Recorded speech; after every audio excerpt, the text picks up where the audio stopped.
Welcome to When I'm 64, the podcast that delves into the multifaceted aspects of growing older. I'm your host, Hannah T. Porton, and today we have a lovely guest joining us, Darren Usher, a dedicated advocate for the 2SLGBTQI plus seniors community. He serves as the chair of the board of Dignity Senior Society, a nonprofit organization based right here in Vancouver, BC. With over 12 years of experience, the DSS is committed to serving queer seniors while collaborating with individuals, organizations, and different services that provide support. Darren will be sharing with us the inspiring journey of DSS, which began as a housing project and has since expanded its scope into community building, seniors' health, end-of-life planning, and financial assistance. Their organization's evolution demonstrates the profound impact it has had on the lives of 2S LGBTQI plus seniors and how to address their unique needs holistically. In our inaugural episode, we had the privilege of speaking with Rustam Singh Gupta, the founder of Tuk Tuk Care, which proudly sponsors When I'm 64. Together, we explored the prevalent issue of social isolation amongst the senior population.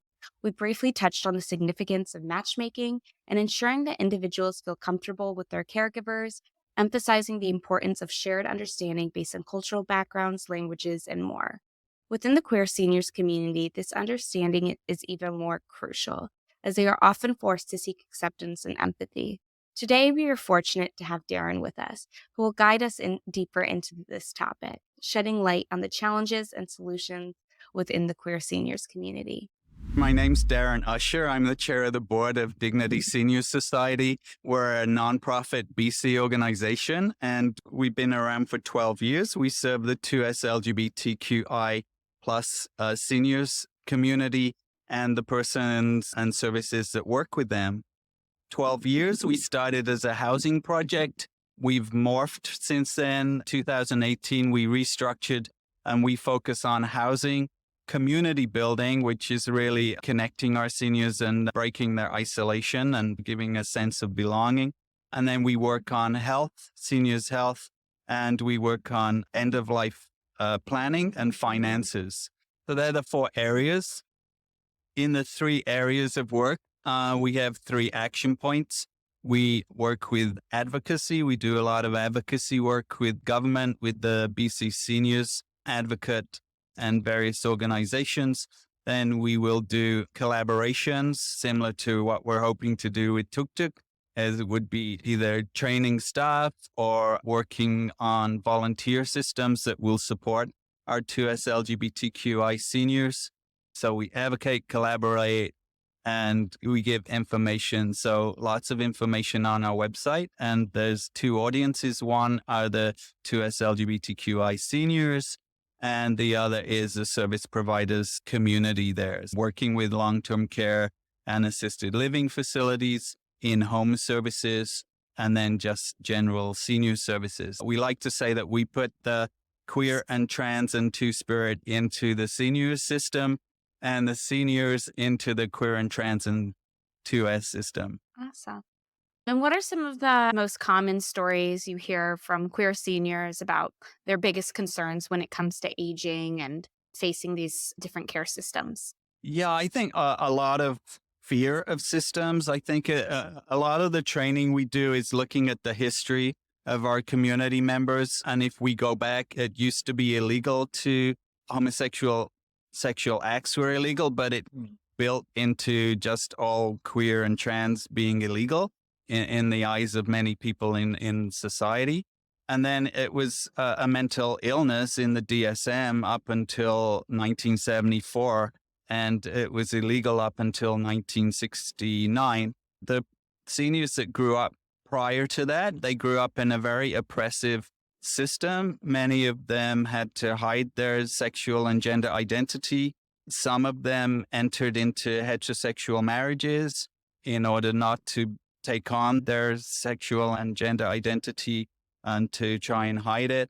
There was a lot of oppression of that community through the 50s and 60s. There was the purge from the government, which was a government and the military. The RCMP surveilled our community members that were working in government and in the military because they were afraid that it would be very easy to blackmail a person that was suspected of being queer or trans, and the enemy would blackmail them and get state secrets out of them. And that led to a lot of people being fired. Once they got fired, they were pretty much outed to their family and their friends, and often lost their family and friends. And actually, many of those people ended up committed suicide. It affected a small number of people at the time, but it affected our whole community in terms of the kind of Chinese whispers that went around that community, that people shared stories, and it became pretty much a bit of a horror period in our history. Those are the people now that are hitting the senior systems.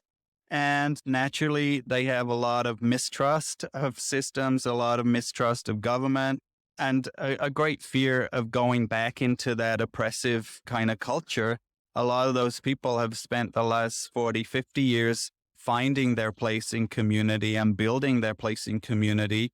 And now the fear is that they're going back to that time that they actually remember, when it was pretty awful to live. And that's not what they're looking forward to at the end of their life. And sometimes it does turn into reality. We have people in Ladner and Abbotsford that have never left those areas. And their biggest fear is that they're going back into a housing unit or long-term care facility with the bullies that bullied them at school. And that's re-traumatizing them. And like I say, it's not the stresses you want to go through at the end of your life when you have enough going on with health concerns and aging. Adding some figures to the insights shared by Darren, according to a study by the National Gay and Lesbian Task Force in 2010, a staggering 43% of LGBTQ seniors reported mistreatment or discrimination in long-term care environments. Even more concerning, 81% of participants believed that staff would discriminate against them based on their sexual orientation or gender identity. Further insights from the Services and Advocacy for Gay, Lesbian, Bisexual, and Transgender Elders, also known as SAGE, in 2011 revealed that LGBTQ seniors were more likely to live alone, be single, and without children compared to their heterosexual peers, putting them at a higher risk of social isolation. Moreover, the National Senior Citizens Law Center reported in 2012 that LGBTQ seniors faced increased isolation due to a lack of family support, fear of discrimination, and limited access to LGBTQ-affirming community resources. Additionally, a study published in the American Journal of Public Health in 2014 found that LGBTQ older adults were more likely to delay or avoid seeking healthcare due to past experiences of discrimination and fear of mistreatment. These statistics emphasize the urgent need for change and highlight the importance of providing inclusive and supportive care for queer seniors. Now, let's turn our attention back to Darren and learn more about the specific ways he and DSS work with long-term care providers to create a safer and more welcoming environment for these seniors.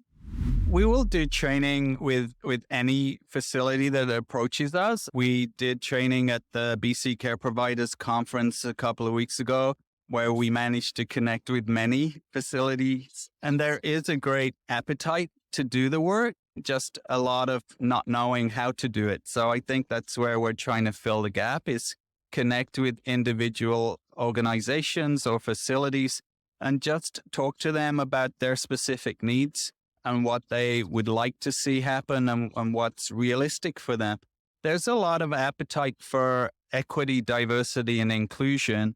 And what's happening is, I think it's being translated from a workplace policy system where it works quite well, but it's just being transposed onto a residential system where it's much more nuanced. And so what we're asking them to do is think of equity, inclusion, diversity in a contextual sense. So look at what you actually want to achieve when you talk about diversifying your residents, for example. As much as we advocate for our community members to have an appropriate space, we also advocate for all the seniors who grew up at that time, who have a strong aversion to homosexuality and trans. They need a space too. It's that we need spaces that the values and beliefs are put up front so that we can make an informed choice of which space we'd like to go into. And I think that's not translating very well right now. What's happening is diversity and inclusion for a lot of people is saying we need to be everything for everybody. And that creates some of the problems that we're seeing. We're mixing trans and queer seniors with homophobic and transphobic seniors, and it's not good for either party. You mentioned DSS started in regards to really thinking about housing for seniors. I believe you guys did a study or did a lot of research based on that. What were some of the findings and what has that landscape looked like within Vancouver? Yeah. So our founder of the organization actually had the dream of a building that was dedicated to 2S LGBTQI seniors and maybe some kind of campus of care with some assisted living and some more intensive care living, and then maybe some palliative care. And I think the idea and the dream is great. It is working in other parts of the world. There's a lot of those buildings and systems working in the US, in Europe, and even now in Toronto. They've just opened a similar space. Vancouver and the Lower Mainland and BC doesn't have any kind of space like that. We did a lot of feasibility study around that, and it was really the cost of housing here that made it not feasible. We thought we could get together the capital money to build the building, but when we looked at the feasibility of one resident, the cost of sustaining that resident was $3,500 per month, and that was in 2012. So I can't imagine what it would be now. And that was just not feasible for a nonprofit to subsidize that amount of money. And a lot of people that can afford that don't need our services. I do want to just ask one more question, really, just about you brought up social isolation specifically, and I'd love to hear you just expound on how that affects queer seniors specifically and the additional conditions. I think it's a little bit of a two-edged sword. What I think is that we're very good at isolating ourselves. We've had to protect ourselves our whole lives. A lot of people, if they grew up in the 50s, they really had to protect themselves in terms of being attacked by community, by society. And so we're very good at that. And what I see often is that there'll be one senior go into a primarily heterosexual facility, long-term care or assisted living, and they will be sitting in the corner. And I have to question, how much are you self-isolating as opposed to this community is isolating? And I think it's both, but there's work to be done on both sides. So I think we would like to, as an organization, offer more support to a senior in that situation to help them integrate into a facility. And that would be us sending in some volunteers that could do some advocacy work for them, that could make them feel comfortable, make the other residents feel comfortable with them. The other thing is that we just want to share our story at the end of our life. And if everybody else is talking about their children and their grandchildren, it's difficult for us to take part in that conversation. It's also difficult for maybe heterosexual people to listen to our exploits through our life. The lover we had on the beach at 18, people are not so interested in that. Whereas if you were talking to other queer and trans people, they would be just natural stories that you would share with each other. That isolation component, I think, goes both ways, and there's work to be done on both sides. Again, if we could identify some services that were culturally appropriate, and I say that in the broadest terms because many of our community want to live with their straight friends. So it's really not a queer trans space. It's a space that has a set of values that those residents share. There are other parts of the heterosexual community, such as BDSM, and that community that also would share that space because they share some of the values.